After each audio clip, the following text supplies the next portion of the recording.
First thing, and through Metro Plan, one of the projects we're looking at is bus rapid transit down Highway 50. You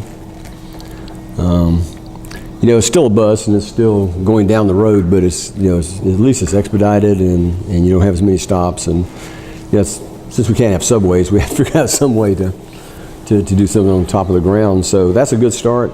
And around some of the stations, we should have more BRT or bus rapid transit that can move people from their neighborhoods to the stations. And that would be kind of the east-west part of it.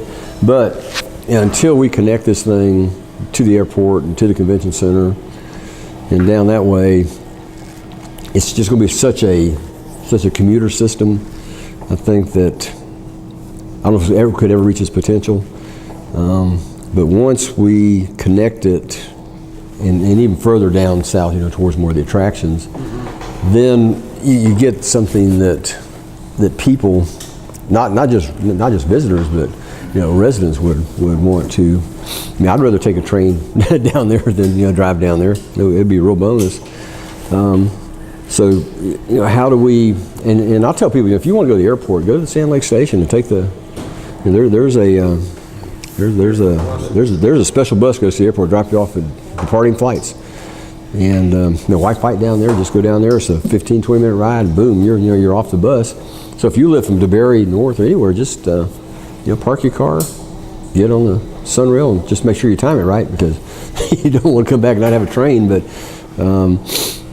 and start doing that. And when we start doing those kind of things, it makes more sense. And we get to, you know, we take it over in 3 years.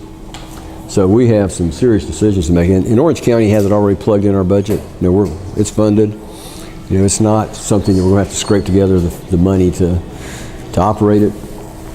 But we need to look at what people want, and they want evenings, and they want some weekends. And you know, with it going down to Osceola now, maybe there's going to be more of a desire for that.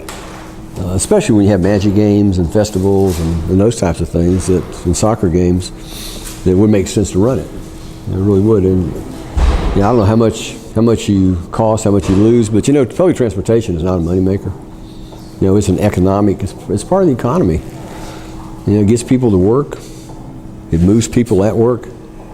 You know, the great cities, you know, the really truly great cities have truly great transportation. I mean, they have, and I know, you know, the big dig, and you know, everybody gets gigged and criticized, but you know, when you go up and use it, you know, of course we didn't pay for it, but when you go up and use it, you say, well, these guys are pretty smart. You know, you go somewhere and not have to rent a car, and that's where we need to be. You know, we need to be, and it's long range. I mean, this is something that's going to take quite a while to get there. So the next step is either convention center or airport or both? I'd say airport first. We really need to get down to the airport and then run down to the convention center.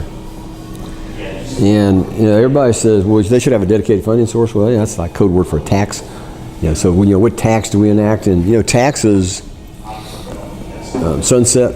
You know, so so where do you look for money? And you know, where I would like to look for the money, and there's probably, you know, 2,000 legal reasons that we can't do it, but I think we should look to the tolls.